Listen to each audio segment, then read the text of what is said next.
नमस्कार, मैं डॉक्टर रजनीश कुमार आप सभी का एक बार फिर से हार्दिक स्वागत करता हूं। हिंदी साहित्य का इतिहास सीरीज के अंतर्गत हम चर्चा कर रहे हैं आचार्य रामचंद्र शुक्ल के इतिहास ग्रंथ के ऊपर। तो हम रीतिकाल पर लगातार आप सभी से जुड़ रहे हैं और 5-5 कवियों के समूह को लेकर हाजिर हो रहे हैं। उम्मीद है कि ये सीरीज आप सभी के लिए लाभदायी हो रही होगी। तो प्रिय विद्यार्थियों, आज के वीडियो लेक्चर में हमने एक बार फिर से रीतिकाल के 5 कवियों को लिया है और ऐसे कवि हैं जो कि रीतिबद्ध कविता से अलग हैं, जिनमें रसनिधि, नागरीदास, विश्वनाथ सिंह, जोधराज और हंसराज कवियों को आज शामिल किया गया है। जिसमें से ऊपर के जो 3 कवि हैं, इनसे प्रायः परीक्षाओं में सवाल पूछे जाते रहे हैं। तो ध्यान रखना है, आगामी UP TGT, PGT, UGC net, assistant professor exam और सीयूईटी पीजी एंट्रेंस एग्जाम के दृष्टिकोण से ये वीडियो लेक्चर महत्वपूर्ण हो सकता है। और आप देखेंगे कि ये लेक्चर जो भी खास होगा, लेकिन एक दृष्टिकोण से बहुत ही खास है कि ये टॉपिक नंबर 50 को लेकर हम यहाँ पर हाजिर हैं। यानी कि अगर क्रिकेट के शैली में कहें तो 50 काफी कुछ कहता है, यानी कि ठोस शुरुआत हो चुकी है और एक दिन शतक भी लग सकता है। तो प्रिय विद्यार्थियों, आप लोग कदम से कदम मिलाते हुए चल रहे हैं। बहुत सारे विद्यार्थी कमेंट्स करते हैं कि सर यूपी टीजीटी की तैयारी करा दीजिए, पीजीटी की तैयारी करा दीजिए, असिस्टेंट प्रोफेसर की तैयारी करा दीजिए। तो जो कुछ भी मैं आप सभी के सामने प्रस्तुत कर रहा हूँ, ये सभी लेक्चर उन परीक्षाओं के दृष्टिकोण से महत्वपूर्ण है। हम किसी परीक्षा को लेकर कोई थंबनेल इत्यादि नहीं देते हैं, क्योंकि हम जानते हैं कि परीक्षाओं के सिलेबस में बहुत थोड़ा अंतर होता है। तो क्यों ना हम एक बार विश्वास करके सॉलिड तरीके से इन लेक्चर्स को देखें और उसका लाभ उठाएं। तो चलते हैं, आज हम विस्तार से बात करते हैं कि आचार्य रामचंद्र शुक्ल ने रसनिधि, नागरीदास, विश्वनाथ सिंह और अन्य कवियों के बारे में क्या लिखते हैं, उनके कौन कौन से कथन महत्वपूर्ण हैं और कौन से ऐसे तथ्य हैं जो कि परीक्षाओं के दृष्टिकोण से महत्वपूर्ण है। तो सबसे पहले यहाँ पर आप देख रहे हैं रसनिधि का नाम है। इनके बारे में आचार्य रामचंद्र शुक्ल लिखते हैं, इनका नाम पृथ्वी सिंह था और ये दतिया के एक जमींदार थे। इनका संवत 1717 तक वर्तमान रहना पाया जाता है। ये अच्छे कवि थे। इन्होंने बिहारी सतसई के अनुकरण पर रतन हजारा नामक दोहों का एक ग्रंथ बनाया है। तो यहाँ पर आप देखिए, 2-3 चीजें आपको ध्यान में रखनी है। पिछले साल के क्वेश्चन पेपर को आप देखेंगे तो वहां पर पूछा गया है कि रसनिधि का वास्तविक नाम क्या है। मुझे याद आता है कि यूपी हायर एजुकेशन में भी एक प्रश्न पूछा गया था कि रसनिधि का वास्तविक नाम क्या है। तो यहाँ पर आप ध्यान में रखिए कि पृथ्वी सिंह, और ये दतिया के रहने वाले थे और सामान्य परिवार से नहीं थे बल्कि जमींदार थे। और इनका जो समय था उसको संवत में यहाँ बताया गया कि 1717 के आसपास में माना जाता है। जमींदार होते हुए भी ये एक अच्छे कवि थे। एक तो सामान्य रूप में होता है कवि, लेकिन जब उसके सामने विशेषण लगा दिया जाए, पहले विशेषण लगा दिया जाए अच्छे कवि, यानी कि ये कविताएं भी ठीक ठाक लिखते रहे होंगे। और क्या इन्होंने लिखा, बिहारी सतसई के अनुकरण पर रतन हजारा नामक दोहों का ग्रंथ बनाया है। तो आपको ध्यान में रखना है कि जो रतन हजारा है वो बिहारी सतसई की नकल पर लिखा गया है और दोहों में लिखा गया है। मान लीजिए बदलते हुए पैटर्न में सवाल पूछ लिया जाए कि रतन हजारा किस छंद में लिखा गया है, तो जो विद्यार्थी यहाँ पर संयम और धैर्य के साथ देख रहे होंगे वो जरूर बता देंगे कि दोहा छंद में लिखा गया है। आगे लिखते हैं कि कहीं कहीं तो बिहारी के वाक्य रख लिए, और इन्होंने जो कॉपी किया है, नकल किया है, कहीं कहीं पर सीधे सीधे बिहारी के वाक्यों को ही रख लिया है। यानी कि उन परीक्षार्थियों के लिए दिक्कत होगी जो बिहारी और रसनिधि में अंतर नहीं जान पाएंगे और परीक्षाओं में कंफ्यूजन होने लगेगा। तो विद्यार्थी का शिक्षक भी इसमें एलबीडब्ल्यू हो सकते हैं या फिर उनको दिक्कत हो सकती है। तो कहीं कहीं तो बिहारी के वाक्य रख लिए हैं। इनके अतिरिक्त इन्होंने और भी बहुत से दोहे बनाए जिनका संग्रह भी खोज में मिला है। ये श्रृंगार रस के कवि थे। मान लीजिए छोटा सा वाक्य आ जाए कि आचार्य रामचंद्र शुक्ल ने किसके बारे में ये बात कही है।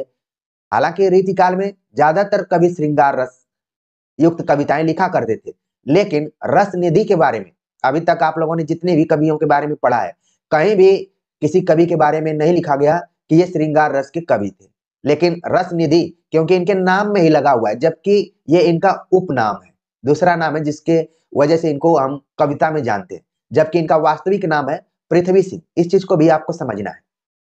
तो ये श्रृंगार रस के कवि थे, यानी आपको रस निधि से इसको जोड़ना है। आचार्य रामचंद्र शुक्ल का ये कथन है।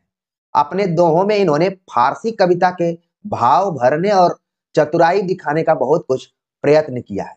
तो आप देख रहे हैं कि इसके पहले भी आलम और जितने भी वियोग श्रृंगार रस वाले कवि हैं, उन पर हम फारसी कविता का प्रभाव देखते हैं। यहाँ पर भी रसनिधि की कविता को भी फारसी कविता से थोड़ा बहुत जोड़ा गया है कि फारसी कविता के भाव भरने और चतुराई दिखाने का बहुत कुछ प्रयत्न किया है। फारसी की आशिकी कविता के शब्द भी इन्होंने परिमाण में कहीं कहीं रखे हैं कि सुकवि और साहित्यिक शिष्टता को आघात पहुंचता है, पर जिस ढंग की कविता इन्होंने की है उसमें इन्हें सफलता हुई है। कुछ दोहे उद्धृत किए जाते हैं। तो इसके पहले हम दोहे पर बात करें, आपको जो भी तथ्यात्मक जानकारियां थी कि इनका वास्तविक नाम क्या है, इनके ग्रंथ का नाम क्या है, किस छंद में लिखा गया है, किसका प्रभाव इस पर दिखाई पड़ता है। आचार्य रामचंद्र शुक्ल ने इनको श्रृंगार रस का कवि माना है, विशुद्ध तरीके से माना है, इसको ध्यान में आप रखिए। ठीक है, इसके बाद हम दोहे को देखते हैं किस तरीके का है। अद्भुत गति यही प्रेम की बैनन कही न जाए, दरस भूख लागे दृगन भूखा ही देत भगाए, ले हुन मजनू गोर ढिंग को लैला नाम, दरवंत को नेकू तो लेन देहू विश्राम, चतुर चितेरे तु सभी लिखत न ही ठहराए, कलश छुअत कर आंगुरी कटी कटाछन जाए, मन गयंद छवि मद छके तोरी जंजीर भगात, हिय के झीने तार सो सहजे ही बंध जात। तो ये जो दोहे देख रहे हैं या फिर पंक्तियां देख रहे हैं आप, ये सभी पंक्तियां लिखी गई हैं रसनिधि द्वारा। आगे जो कवि है उनका नाम है महाराज विश्वनाथ सिंह।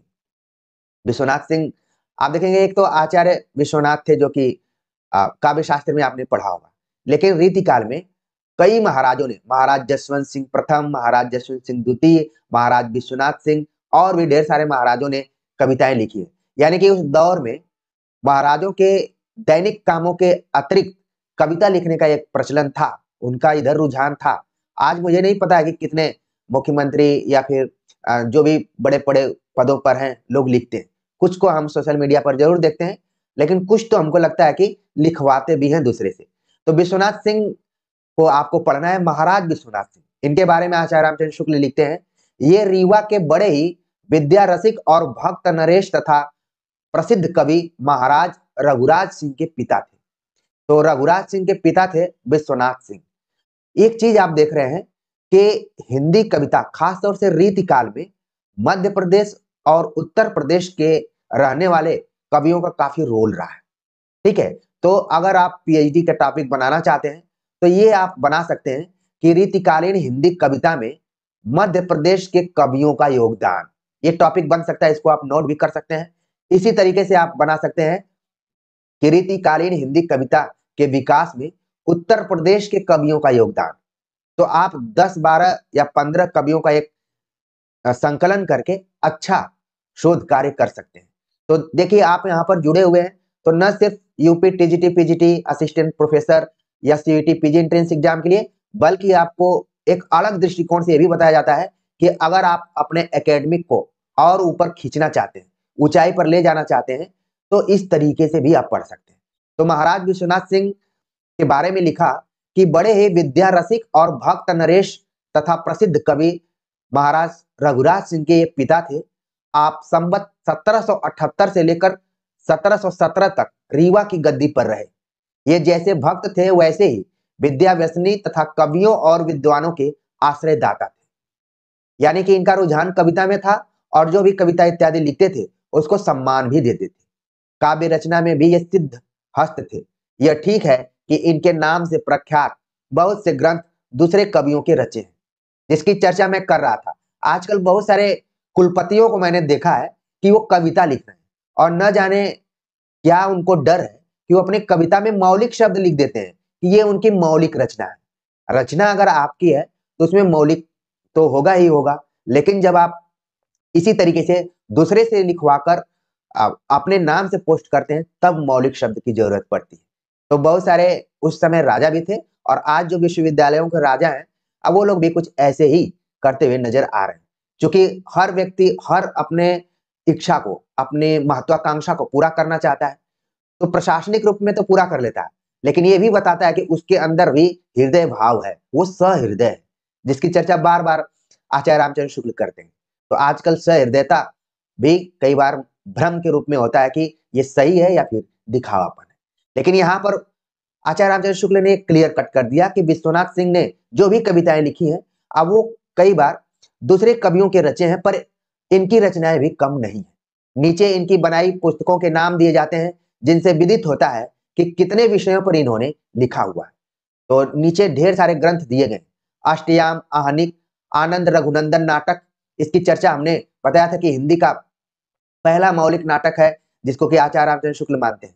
उत्तम काव्य प्रकाश, गीता रघुनंदन शतिका, ठीक है, रामायण, गीता रघुनंदन प्रामाणिक, सर्व संग्रह, कबीर बीजक की टीका। अभी आप एमपी में कोई एग्जाम हुआ था, मुझे इतना याद नहीं है कि सेट का था या फिर असिस्टेंट प्रोफेसर का, वहां भी ये सवाल पूछा गया था कि कबीर की टीका किसने लिखी है। तो यहाँ पर आप देख रहे हैं कि विश्वनाथ सिंह से ही जुड़ा हुआ है। कबीर बीजक की टीका, विनय पत्रिका की टीका, रामचंद्र की सवारी, भजन, पदार्थ, धनुर्विद्या, आनंद रामायण, पर धर्म निर्णय, शांति शतक, वेदांत पंचशतिका, गीतावली पूर्वार्ध, ध्रुवाष्टक, उत्तम नीति चंद्रिका, अबोध नीति, पाखंड खंडिका, आदि मंगल, बसंत चौतीसी, 84 रामायणी, ककहरा, शब्द, विश्व भोजन प्रसाद, ध्यान मंजरी, विश्वनाथ प्रकाश, परम तत्व, संगीत रघुनंदन। इतने सारे ग्रंथ यहाँ पर आचार्य रामचंद्र शुक्ल ने उल्लिखित किया है। लगभग अगर हम ग्रंथों की बात करें तो 32 ग्रंथों की चर्चा यहाँ पर की। तो पूछा जा सकता है विश्वनाथ सिंह के कितने ग्रंथों का उल्लेख आचार्य रामचंद्र शुक्ल ने किया है। तो आप देखेंगे कि 32 है। इसी तरीके से ध्रुवदास ने 42 और देव के 72 ग्रंथों की चर्चा अलग अलग जगह पर की जाती है। ठीक है, देव के कुछ ग्रंथों के बारे में आचार्य रामचंद्र शुक्ल ने बताया भी है कि कितने ग्रंथ हैं।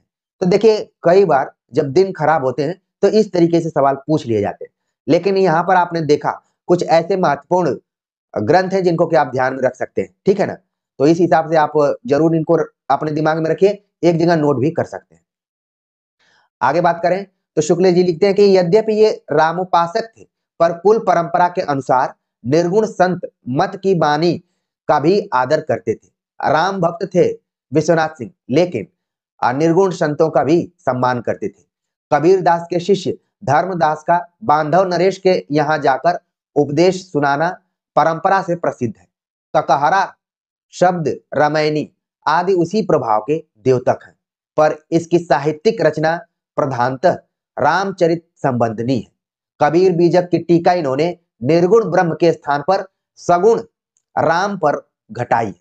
ये देखिए, यहाँ पर हमको लग रहा है कि कबीर बीजक निर्गुण पर होगा, लेकिन विश्वनाथ जी ने इसको सगुण राम पर आधारित लिखा हुआ है। तो यहाँ पर सवाल पूछा जा सकता है, अभी तक का सबसे बड़ा सवाल हो सकता है, जितने भी हमने वीडियो लेक्चर में चीजों को बताई है, हो सकता है कि पूछा जाए कि किस कवि ने कबीर बीजक की टीका निर्गुण ब्रह्म के स्थान पर सगुण ब्रह्म को स्थापित करने के लिए लिखी है, तो वो नाम हो जाएगा महाराज विश्वनाथ सिंह का।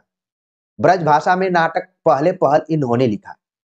इस दृष्टि से इनका आनंद रघुनंदन नाटक विशेष महत्व की वस्तु है। भारतेंदु हरिश्चंद्र ने इसे हिंदी का प्रथम नाटक माना है। तो यहाँ पर चीजों को ध्यान में रखिए, सवाल पूछा जा सकता है कि भारतेंदु हरिश्चंद्र ने हिंदी का पहला नाटक किसको माना है। कई बार ये टक्कर हो जाती है कि भारतेंदु के पिताजी भी हिंदी नाटक लिखते थे और विश्वनाथ सिंह जी भी ने लिखा है। तो यहाँ पर आचार्य रामचंद्र शुक्ल ने बताया कि भारतेंदु हरिश्चंद्र ने इसे हिंदी का प्रथम नाटक माना है, यानी कि आनंद रघुनंदन को।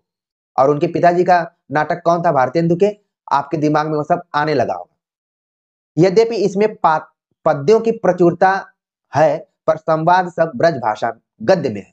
अंक विधान, पात्र विधान भी है। हिंदी के प्रथम नाटककार के रूप में ये चिर स्मरणीय है।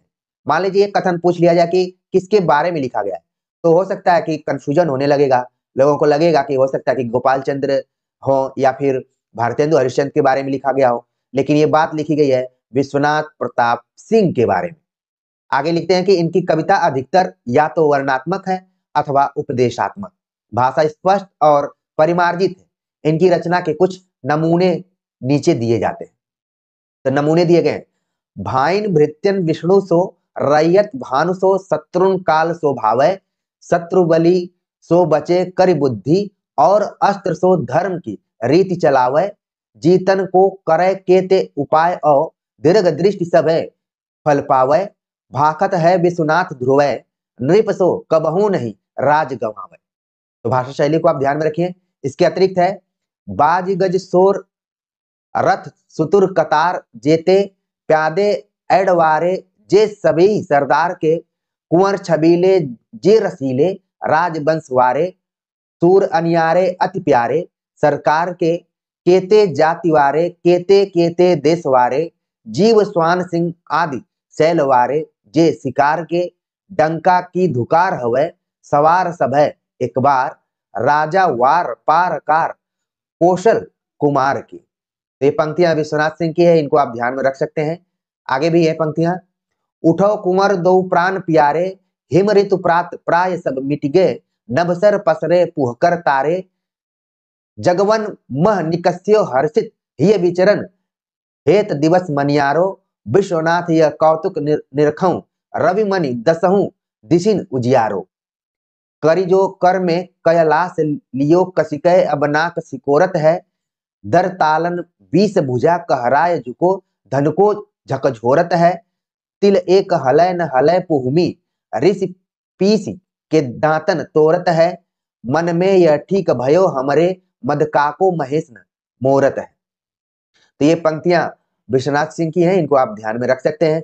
इसमें कौन कौन से अलंकार हैं और किसके बारे में वर्णन किया गया है, कुछ कठिन शब्द हैं, उनके अर्थों को भी आप अपने दिमाग में रख सकते हैं। ठीक है, इसी तरीके से आप देख रहे हैं कि यहाँ पर पुहकर शब्द लगा हुआ है। आपके हिंदी साहित्य में पुहकर नाम के कवि भी रहे। ठीक है, तो उनको जोड़ जाड़ के ऐसे आप अपने दिमाग में रखिए, क्योंकि परीक्षाओं तक आपको अपने को मांझना है। अगले जो कवि हैं उनका नाम है भक्तवर नागरी दास जी। एक चीज आप देख रहे हैं कि आज के वीडियो लेक्चर में कवियों के नामों के पहले कुछ विशेषण लगाए गए। यहाँ पर देखिए भक्तवर नागरी दास जी नाम दिया हुआ है। इनके बारे में आचार्य रामचंद्र शुक्ल लिखते हैं, यद्यपि इन नाम से कई भक्त कवि ब्रज में हो गए, पर उनमें सबसे प्रसिद्ध कृष्णगढ़ नरेश महाराज सामंत सिंह है, जिनका जन्म पौष कृष्ण 12 संवत 1756 में हुआ था। ये बाल्यावस्था से ही बड़े शूरवीर थे। 13 वर्ष की अवस्था में इन्होंने बूंदी के हाड़ा जैत सिंह को मारा था। संवत 1804 में यह दिल्ली के शाही दरबार में थे। इसी बीच में इनके पिता महाराज राज सिंह का देहांत हुआ। बादशाह अहमद शाह ने इन्हें दिल्ली में ही कृष्णगढ़ राज्य का उत्तराधिकार दिया, पर जब ये कृष्णगढ़ पहुंचे तब राज्य पर अपने भाई बहादुर सिंह का अधिकार पाया, जो जोधपुर की सहायता से सिंहासन पर अधिकार कर बैठे थे। ये ब्रज की ओर लौट आए और मरहठों से सहायता लेकर इन्होंने अपने राज्य पर अधिकार किया।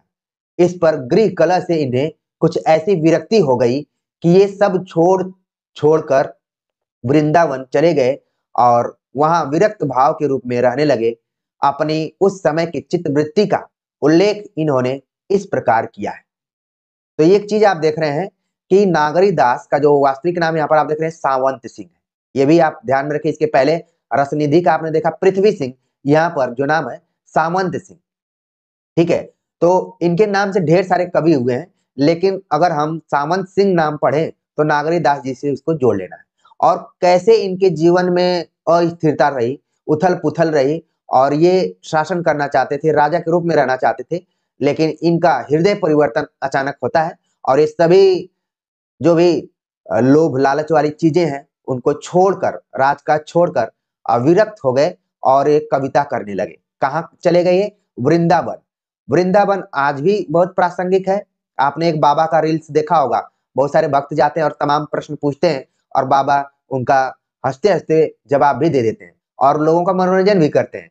तो वृंदावन आज भी बहुत प्रासंगिक है भक्तों के दृष्टिकोण से, और उस जमाने में रीति काल में भी वृंदावन का काफी रोल था। आपने देखा कि घनानंद जिसको जिसको भी विरक्ति होती थी वो वृंदावन चला जाता था। ठीक है, तो मैं नहीं चाहूँ कि आप लोग परीक्षाओं की तैयारी छोड़कर वृंदावन चले जाइए, क्योंकि कई बार तैयारी करते करते भी विरक्ति हो जाती है। जब सफलता नहीं मिलती है, चारों तरफ आप भटकते हैं इधर उधर, सच्चे गुरु को प्राप्त नहीं कर पाते हैं, तो भी विरक्ति होने लगती है।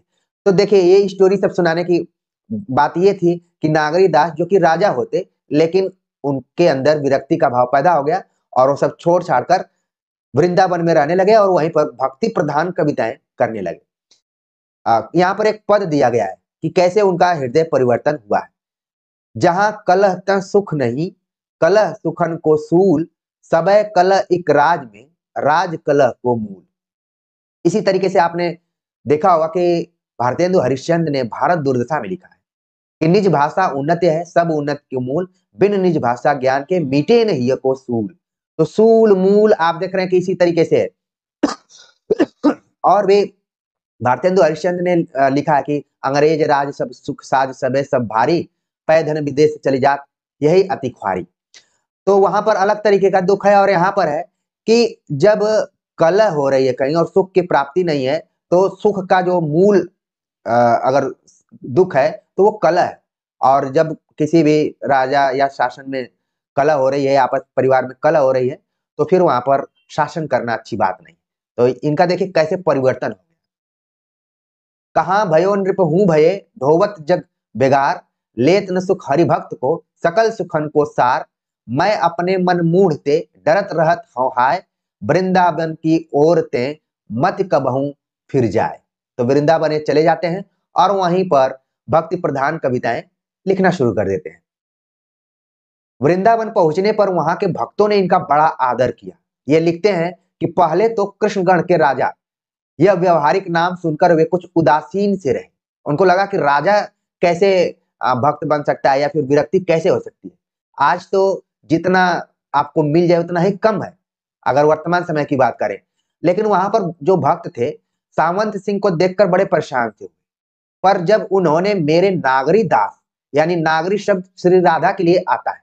ये देखिए इंपॉर्टेंट पॉइंट है। आप किसी भी नोटबुक्स या फिर कोचिंग्स में भी इस चीज को आप नहीं जान पाएंगे। इस चीज को ध्यान में रखिए कि जो नागरी दास है, नागरी शब्द का अर्थ जो लिया गया है वो श्री राधा के लिए लिया गया है।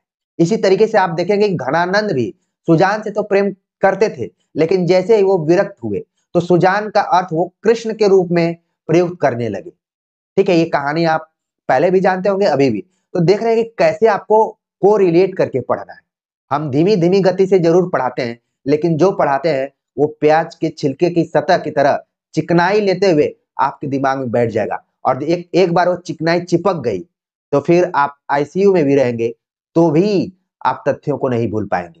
तो प्रिय विद्यार्थियों, ये कोई कोचिंग सेंटर नहीं है कि कोई रजिस्ट्रेशन फॉर्म मैंने लिया हुआ है और आपने सब्सक्राइब कर दिया, लाइक कर दिया, तो भी मैं कहूंगा कि आप मेरे यहाँ पढ़ते थे क्योंकि आपने लाइक किया था। तो ये कोचिंग नहीं है, ये आपके परिवार का चैनल है। इस चीज को आप ध्यान में रखिए। आप सब हमारे परिवार से जुड़े हुए हैं। जिस तरीके से कोई गार्जियन ध्यान रखता है, आपका नोटबुक देखता है, आपकी किताबें देखता है, आप कैसे पढ़ रहे हैं वैसे देखता है, तो कहीं ना कहीं इस प्लेटफॉर्म से मैं देखने की कोशिश करता हूँ। बाकी आप लोगों के अंदर है कि आप हवाई जहाज लेना चाहेंगे, कार लेना चाहेंगे, स्कूटी लेना चाहेंगे, या फिर सावंत सिंह की तरह विमुक्त होकर स्वच्छंद तरीके से कहेंगे कि हमारी सफलता में किसी एक व्यक्ति या संस्थान का महत्व नहीं है, बल्कि हमने अलग अलग जगहों से चीजों को देखा है, सीखा है और जाना है। तो प्रिय विद्यार्थियों, यहाँ पर आपको ध्यान में रखना है कि सावंत सिंह नाम अपना चेंज करते हैं और वो कहते हैं कि मेरा नाम नागरी दास है, और नागरी शब्द का अर्थ उन्होंने श्री राधा के लिए प्रयुक्त किया है। तब भक्तों ने नाम को सुना, तब उन्होंने उठकर दोनों भुजाओं से मेरा आलिंगन किया, उनको गले लगा लिया। सुनि व्यवहारिक नाम को ठाड़े दूरी उदास, दौर मिले भरी नैन सुनि नाम नागरी दास। इक मिलत भुजन भरी दौर दौर, इक टेरी बुलावत और ठौर। तो आपने ये स्टोरी सुना कि नागरी दास नाम आखिरकार कैसे आया, आपको पूरा समझ में आ गया। आगे है कि वृंदावन में उस समय वल्लभाचार्य जी गद्दी की 5वीं पीढ़ी थी। यानी कि जब ये वृंदावन गए तो 5वीं पीढ़ी उस पे अपना बढ़ा रही थी, शिष्यों को अपना जो भी ज्ञान दे रही थी, वल्लभाचार्य जी की गद्दी की। ठीक है, जो अष्टछाप वाली परंपरा रही है। वृंदावन से इन्हें इतना प्रेम था कि एक बार ये वृंदावन के उस पार जा पहुंचे, रात को जब यमुना के किनारे लौटकर आए तब वहां कोई बेड़ा न था। वृंदावन के वियोग इन्हें इतना असह्य हो गया कि यमुना में कूद पड़े और तैर कर वृंदावन आए। अभी तक हमने तमाम कवियों को पढ़ा, लेकिन इतना संघर्षशील कवि हमने नहीं देखा। अगर मैं आलोचक होता, प्रतिष्ठित आलोचक होता, तो मैं नागरी दास को यही कहता कि ये हिंदी साहित्य के संघर्षशील कवि हैं, कि यमुना में कूदकर फिर इसको तैर पार करते हुए वृंदावन आए। ठीक वैसे ही आप देख रहे हैं जैसे कि कृष्ण का जन्म जब होता है और वासुदेव उनको लेकर जाते हैं, वो सारी घटनाएं आप जानते हो। इस घटना का उल्लेख इन्होंने इस प्रकार किया है। देखियो श्री वृंदावन विपिन पार, बीच बहत महागंभीर धार, नहीं नाव नहीं कछु और दाव, देई देई कहाँ कीजे उपाव, रहे वार लगन की लगे लाज, गहे पारहि पूरे सकल काज, यह चित्त माहि करके विचार, परे कूदी कूदी जल मध्य धार। तो कैसे वो वृंदावन पहुंचते हैं, पूरी घटना इन पंक्तियों में दी गई। वृंदावन में इनके साथ इनकी उपपत्नी वणी ठणी जी भी रहती थी, जो कविता भी करती थी। अब यहाँ पर आप देख रहे हैं कि एक नया तथ्य आपको ध्यान में आ रहा है। हमने पत्नी तो देख सुना था, लेकिन ये उपपत्नी क्या है? हमने कप्तान, उप कप्तान, मुख्यमंत्री, उप मुख्यमंत्री, प्रधानमंत्री, उप प्रधानमंत्री ऐसे शब्दों को सुना है, लेकिन उपपत्नी यानी कि अगर दूसरे भाषा शैली में बोले तो प्रेमिका भी कर सकते हैं, या फिर जिसे अपने मन की बात या फिर बैठकर थोड़ा समय व्यतीत करते रहेंगे। उनका नाम था वणी ठणी जी, इनके साथ रहती थी। कारण यही था कि ये भी कविता लिखती थी। इसके पहले आपने देखा आलम और शेख रंगरेजिन का कि संबंध कैसे जुड़ गया। उसमें जो मैं बोलूं मीडिएटर की भूमिका निभाई, वो कविता ने ही निभाई थी। कविता के माध्यम से ये दोनों जुड़ते हैं। तो आप यहाँ पर ध्यान में रखिए, वणी ठणी जी का संबंध किससे रहा है? वो है नागरी दास जी। ठीक है ना। आगे है कि ये भक्त कवियों में बहुत ही प्रचुर कृति छोड़ गए थे। इनका कविता काल 1780 संवत से 1819 तक माना जा सकता है। इनका पहला ग्रंथ मनोरथ मंजरी संवत 1780 में पूरा हुआ। मनोरथ मंजरी का ध्यान में रखिए। इन्होंने संवत 1814 में अश्विन शुक्ल 10 को, ये सब याद नहीं रखना है, अपने पुत्र सरदार सिंह जी को प्रतिष्ठित करके घर बार छोड़ा। इससे स्पष्ट है कि विरक्त होने के पहले ही ये कृष्ण भक्ति और ब्रज लीला संबंधी बहुत सी पुस्तकें लिख चुके थे। एक चीज और आपको ध्यान में रखना है कि सवाल पूछा जा सकता है कि रीतिकाल में कौन सा ऐसा कवि है जो कि कृष्ण भक्ति को भी अपनाया हुआ था। तो उसमें आप नागरी दास और बाद में आप घनानंद को भी जोड़ सकते हैं, क्योंकि वो सुजान शब्द कृष्ण के लिए प्रयुक्त करते हैं। कृष्णगढ़ में इनकी लिखी छोटी बड़ी सब मिलाकर 73 पुस्तकें संग्रहित है। ये भी आप देख रहे हैं कि देव से एक पुस्तक आगे निकल चुके हैं। 73 पुस्तकें इनकी दिखाई पड़ती है। और कौन कौन सी हैं उनको देख लेते हैं। सिंगार सार, गोपी प्रेम प्रकाश, पद प्रसंगमाला, ब्रज बैकुंठ तुला, ब्रज सार, भोर लीला, प्रात समंजरी, विरह चीर का, भोजनानंद अष्टक, जुगल रस माधुरी, कुल विलास, गोधन आगमन दोहन, आनंद नाष्टक, फाग विलास, ग्रीष्म विहार, पावस पचीसी, गोपी वैन विलास, रास रस लता, नयन रूप रस, शीत सागर, इश्क चमन, मजलिस, मंडन, अरिलाष्टक, सदा की सांझ, वर्षा ऋतु की माझ, होरी की माझ। ठीक है, ये सवाल पूछा जा सकता है। होरी केवल गोदान में नहीं बल्कि यहाँ पर भी शब्द आया हुआ है।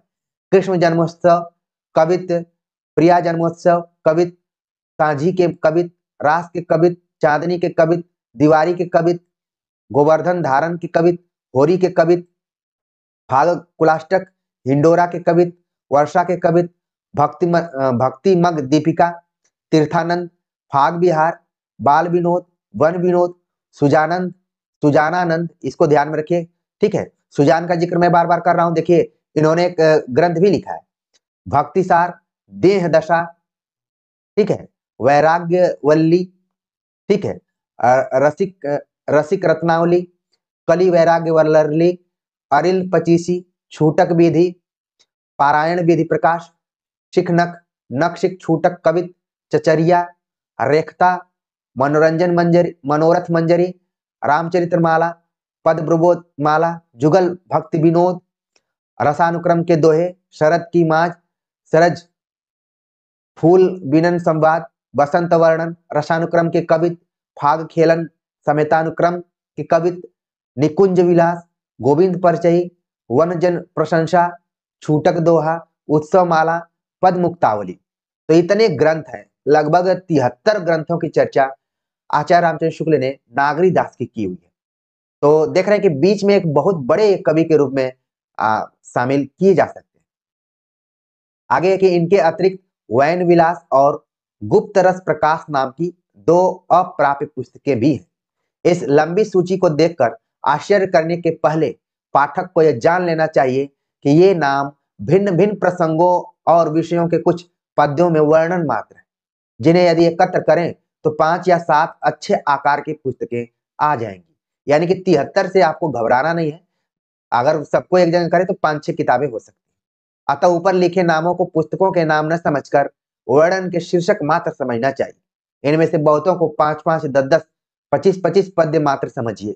कृष्ण भक्त कवियों की अधिकांश रचनाएं इसी ढंग की हैं, तो घबराने की जरूरत नहीं है। जो मुख्य मुख्य रचनाएं कुछ कुछ हैं, उनके नामों को याद में रखिए, या फिर जिस भी परीक्षा में आप बैठ रहे हैं, रचना नहीं आ रही है और विकल्प में नागरी दास दिया हुआ है, तो एक बार आप रिस्क ले सकते हैं। भक्ति काल के इतने अधिक कवियों के कृष्णलीला संबंधी फुटकल उक्तियों से उबे हुए और केवल साहित्यिक दृष्टि रखने वाले पाठकों को नागरी दास की रचनाएं अधिकांश में पिष्ट प्रेषण सी प्रतीत होंगी, यानी कि कट कॉपी पेस्ट लगेंगी। पर यह भक्त थे और साहित्य रचना की नवीनता आदि से कोई प्रयोजन नहीं रखते थे। नागरी दास मुख्य रूप से भक्त थे, उनको साहित्य शास्त्र से कोई लेना देना नहीं था। फिर भी इनकी शैली और भाव में बहुत कुछ नवीनता और विशिष्टता है। कहीं कहीं बड़े सुंदर भावों की व्यंजना इन्होंने की है। काल गति के अनुसार फारसी काव्य का आशिकी और सुफियाना रंग ढंग भी कहीं कहीं इन्होंने दिखाया है। इन्होंने गाने के पदों के अतिरिक्त कवित्त, सवैया, अरिल, रोला आदि कई छंदों का प्रयोग किया है। भाषा भी सरस और चलती है, विशेषतः पदों की। कवित्तों की भाषा में वह चलतापन नहीं। कविता के नमूने नीचे दिए गए। एक चीज आप देख रहे हैं कि रीतिकाल में बार बार फारसी काव्य की बात की जा रही है। ये ज्यादा क्लियर होगा जब आप हिंदी साहित्य का दूसरा इतिहास बच्चन सिंह का पढ़ेंगे, तो उन्होंने रीतिकाल के समानांतर ही उर्दू शैली में लिखी जाने वाली कविताओं का भी जिक्र किया है। ठीक है ना, तो ये कहीं कहीं समकालीनता का प्रभाव है। कुछ यहाँ पर है, वैराग्य सागर नाम से नागरी दास का है, उसकी पंक्तियां हैं।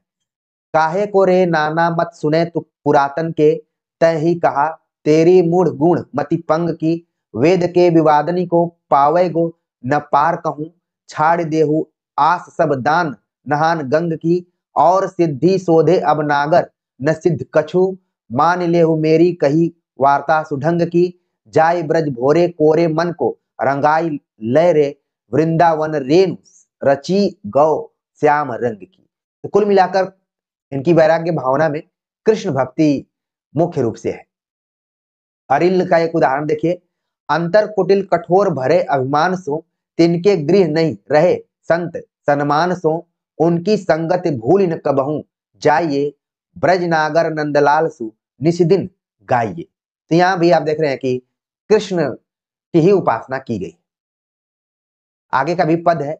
जो मेरे तन होत दोय, मैं काहूत कछु नहीं कहतो, मोते कछु कहतो नहीं कोय। एक जो तन हरि विमुखन के, संग रहतो देश विदेश। विविध भांति के जग दुख सुख जह, नई भक्ति लवलेश। एक जो तन सतरंग सतसंग रंग, रंगी रहतो अति सुखपूर। जन्म सफल करि लेतो ब्रज बसी, जह ब्रज जीवन मूर। द्वै तन बिन द्वै काज न हवै, है आओ तो छिन छिन छीजै। नागरी दास एक तन तय, अब कहो कह कर लीजिए। तो नीचे की पंक्ति में आप देख रहे हैं कि एक खास अलंकार है, बिना शब्द का प्रयोग किया गया है। तो आप तुरंत आपके दिमाग में आ गया होगा कि ये विभावना अलंकार इसमें है, और बाकी ढेर सारे अलंकार इसमें है। आप थोड़ा सा रीतिकालीन पंक्तियों को अलंकार के दृष्टिकोण से देखेंगे तो ज्यादा बेहतर होगा। आगे मनोरथ मंजरी से भी पद है। चरण छितज काटे निते स्रवत रुधिर सुधिनाह। पूछते हव फिर हव भटू खग मृग तरु बन माह। कबय झुकत मो और को अहे मदगद चाल, गर बाही दीने दो प्रिया नवल नंदलाल। तो इसमें भी कृष्ण की उपासना ही है। आगे इश्क चमन से भी कुछ पंक्तियां ली गई हैं। सब मजहब सब इल्म अरु सबे ऐश के स्वाद, अरे इश्क के असर बिनु ये सबही बर्बाद। आया इश्क लपेट में लागी चश्म चपेट, सोई आया खलक में और भरे सब पेट। ये इश्क चमन से ये पंक्तियां हैं अनागरी दास की। वर्षा के कबीर इसमें है कि भादव की कारी अंधियारी निशा झुक बादर मंद फुटी बरसावे, श्यामा जू आपनी ऊंची अटापे छकी रस रीति मलारह गावे, तम समय मोहन के दृग दुर तय आतुर रूप की भीख यो पावे, पौन मया करी घूंघट टारे दया करी दामिनी दीप दिखावे। तो ये सभी पंक्तियां नागरीदास की हैं और पंक्तियां भक्ति प्रधान है। ठीक है, अगले जो कवि हैं उनका नाम है जोधराज। ये गौण ब्राह्मण बालकृष्ण के पुत्र थे। इन्होंने नीवगढ़ के राजा चंद्रभान चौहान के अनुरोध से हमीर रासो नामक एक बड़ा प्रबंध काव्य लिखा, जिसमें रणथंभौर के प्रसिद्ध वीर महाराज हमीर देव का चरित्र वीर गाथा काल की छप्पय पद्धति पर वर्णन किया गया है। हमीर देव सम्राट पृथ्वीराज के वंशज थे। उन्होंने दिल्ली के सुल्तान अलाउद्दीन को कई बार परास्त किया था और अंत में अलाउद्दीन की चढ़ाई में ही वे मारे गए। इस दृष्टि से इस काव्य के नायक देश के प्रसिद्ध वीरों में जोधराज ने चंद आदि प्राचीन कवियों की पुरानी भाषा का भी यत्र तत्र अनुकरण किया है। जैसे जगह जगह ही सब विभक्ति के प्राचीन रूप ह का प्रयोग किया है। हमीर की कविता बड़ी ओजस्विनी है। घटनाओं का वर्णन ठीक ठीक और विस्तार के साथ हुआ है। काव्य का स्वरूप देने के लिए कवि ने कुछ घटनाओं की कल्पना भी की है, जैसे महिमा मंगोल का अपनी प्रेसी वेश्या के साथ दिल्ली से भागकर हमीर देव की शरण में आना और अलाउद्दीन का दोनों को मांगना। यह कल्पना राजनीतिक उद्देश्य हटाकर प्रेम प्रसंग को युद्ध का कारण बताने के लिए प्राचीन कवियों की प्रथा के अनुसार की गई। पीछे संवत 1902 में चंद्रशेखर वाजपेयी ने हमीर हट लिखा, उसमें भी यह घटना ज्यों की त्यों ले ली गई। ग्वाल कवि के हमीर हट में भी बहुत संभव है कि यह घटना ली गई होगी। तो ये चीज देख रहे हैं आप, बहुत ज्यादा इंपॉर्टेंट तो नहीं है, लेकिन हमीर रासों की जब भी बात आएगी और विकल्प में जोध राज नाम रहेगा तो एक बार आप यहाँ पर टिक ले सकते हैं। आगे कुछ और दिया गया इसमें, प्राचीन वीर काल के अंतिम राजपूत वीर का चरित्र जिस रूप में और जिस प्रकार की भाषा में अंकित होना चाहिए था, उसी प्रकार की भाषा में जोधराज अंकित करने में सफल हुए। एक चीज आपको ध्यान में रखना है कि हम जब आदिकाल के नामकरण को पढ़ते हैं तो पढ़ते हैं कि फला फला ने ये नाम दिया है। यहाँ पर एक नाम आप देख रहे हैं वीरकाल। आचार्य रामचंद्र शुक्ल ने भी वीरकाल शब्द का प्रयोग किया है। वीरगाथा काल भी कहा है और वीरकाल भी कहा है। तो आचार्य रामचंद्र शुक्ल के इतिहास ग्रंथ को पढ़ते हुए न जाने बहुत सारे आलोचक हुए। वीरकाल एक अलग आलोचक ने नाम दिया है, आप लोगों के लिए होमवर्क है कि कौन दिया है। जबकि आचार्य रामचंद्र शुक्ल ने अपने इतिहास ग्रंथ में वीरगाथा काल के लिए, वीरगाथा काल तो कहा ही, आदिकाल भी शब्द प्रयोग किया है, वीरकाल भी शब्द प्रयोग किया है, आप देख रहे हैं। और यहाँ तक कि रीतिकाल कहा उन्होंने और कहा कि कोई श्रृंगार काल कह भी सकता है। तो जितने भी उन्होंने शब्दों का प्रयोग किया है, आगे चलकर आलोचकों ने एक नाम दे दिया और उसके वजह से वो इतिहास में अमर भी हो गए, फेमस भी हो गए, उनके नाम से सवाल भी पूछे जाते हैं। लेकिन एक चीज आप देखिए इस इतिहास ग्रंथ को पढ़ते हुए कि बहुत सारे ऐसे तथ्य हैं जिनका उल्लेख आचार्य रामचंद्र शुक्ल पहले ही कर चुके हैं। बाद में उन्हीं को पढ़ते हुए बहुत सारे आलोचक नए रूप में पैदा हो गए। तो ये चीज आप ध्यान में रखिए। इसीलिए इस ग्रंथ को मैं बेस को मजबूत करने के लिए पढ़ा रहा हूँ। ऐसा नहीं है कि मुझे कोई बोलने की आदत है या फिर ये इसीलिए मुझे पता है कि कौन सा ग्रंथ आप बढ़िया से पढ़ लेंगे तो ढेर सारे ग्रंथों को आप समझ पाएंगे। ठीक, तो कहा गया कि जो हमीर देव हैं अंतिम राजपूत राजा के तौर पर हैं और जोधराज ने उनका अच्छे से मूल्यांकन किया है, कविता लिखी हुई। और क्या है यहाँ पर, कब हट करे अलावदी रणथंभौर गढ़ आई, कबय शेख सरनय रहे बहुरेव महिमा शाही, सूर सोच मन में करो पदवी लहो न फेर, जो हट छड़ो राव तुम उत न लजय अजमेरी, राखी शेख न तजो तजो शीस गढ़ देश, रानी राव हमीर को यह दिन्हो उपदेश। कह पवार जग देव शीस आपन करे कट्यो, कहाँ भोज विक्रम सुराव, जिन पर दुख मिट्यो, सदा भार नित करण कनक, विप्रन को दीनो, रहो न रहिए कोय देव नर, नाग सु चीनो, यह बात राय हमीर सु, रानी इमि आशा कही, जे भई चकवय मंडली, सुनो रवि दिखे नहीं। ये पंक्तियां सब जोधराज की है और बस अपने दिमाग में आप रख सकते हैं। जीवन मरण संजोग जग कौन मिटावे ताह, जो जन्मे संसार में अमर रही न आए, कहाँ जैत कहाँ सूर, कहाँ सोमेश्वर राणा, कहाँ गए पृथ्वीराज शाह दल, जीत न आड़ा, हो तब मिठे न जगत में कीजे चिंता कोई, आशा कहे हमीर सो अब चुको मत सोई, पुंडरीक सुता तासुपद कमल मनाऊं, विशद वरन बर वसन विशद भूषण ही ध्याऊं। ये पंक्तियां सब ठीक है। और अगली पंक्तियां कुछ और हैं। विशद जंत्र सुर शुद्ध तंत्र सुंदर जुत सो है, विशद ताल इक भुजा द्वितीय पुस्तक मनमोह है, गति राज हंस हंस हंस चढ़ी रटी सुरन किरत विमल, जय मातु सदा बिरदायनी, देहु सदा बरदा नबल। ठीक है, तो ये सब पंक्तियां हैं, आप जोधराज का ध्यान में रखिए। बहुत अगर नहीं याद हो रहे हैं तो टेंशन में भी नहीं आना है। अगले जो कवि हैं उनका नाम है हंसराज, बख्शी हंसराज। ये श्रीवास्तव कायस्थ थे। इनका जन्म संवत 1799 पन्ना में हुआ था। इनके पूर्वज बख्शी हरिकिशन जी पन्ना राज्य के मंत्री थे। हंसराज जी पन्ना नरेश श्री अमान सिंह के दरबारियों में थे। ये ब्रज की व्यास गद्दी के विजय सखी नामक महात्मा के शिष्य थे, जिन्होंने इनका सांप्रदायिक नाम प्रेम सखी रखा था। सखी भाव के उपासक होने के कारण इन्होंने अत्यंत प्रेम माधुर्य पूर्ण रचनाएं की हैं। इनके 4 ग्रंथ बताए जाते हैं, स्नेह सागर, विरह विलास, रामचंद्रिका, 12 मास। तो आप देख रहे हैं कि बहुत सारे ऐसे इसमें ग्रंथ है। रामचंद्रिका तो एकदम से कॉपी ही लग रहा है, यानी कि केशव ने तो लिखा लेकिन इन्होंने भी लिखा है। ठीक है, तो ये 4 ग्रंथ अपने दिमाग में रखिए। खुदा न खास्ता कभी सवाल आ जाए तो आप कर सकते हैं, नहीं आए तो ज्यादा बेहतर होगा। आगे है कि इनमें से प्रथम बड़ा ग्रंथ है, दूसरा शायद इनकी पहली रचना है। स्नेह सागर का संपादन श्रीयुत लाला भगवान दीन जी बड़े अच्छे ढंग से कर चुके हैं, यानी कि बाद में चलकर इसका संपादन भी किया गया भगवान दीन द्वारा। ठीक है, स्नेह सागर 9 तरंगों में समाप्त हुआ है। स्नेह सागर को आपको ध्यान में रखना है, जिसमें कृष्ण की विविध लीलाएं सार छंद में वर्णन की गई। भाषा बहुत ही मधुर है, सरस और चलती है। भाषा का ऐसा स्निग्ध सरल प्रभाव बहुत ही कम देखने में आता है। आचार्य रामचंद्र शुक्ल ये बात कई लोगों के लिए कह चुकी है। पद विन्यास अत्यंत कोमल और ललित है, कृत्रिमता का लेश नहीं है। अनुप्रास बहुत ही संयत मात्रा में और स्वाभाविक है। माधुर्य प्रधानतः संस्कृत की पदावली का नहीं है, भाषा की सरल सुबोध पदावली का है। भाषा सब प्रकार से आदर्श भाषा है। कल्पना भाव विधान में ही पूर्णता प्रवृत्त है, अपनी अलग अलग उड़ान दिखाने में नहीं। भाव विकास के लिए अत्यंत परिचित और स्वाभाविक व्यापार ही रखे गए। वास्तव में स्नेह सागर एक अनूठा ग्रंथ है। स्नेह सागर को ध्यान में रखिए, ठीक है। और अनूठा ग्रंथ है, एक पद यहाँ पर दिया गया है।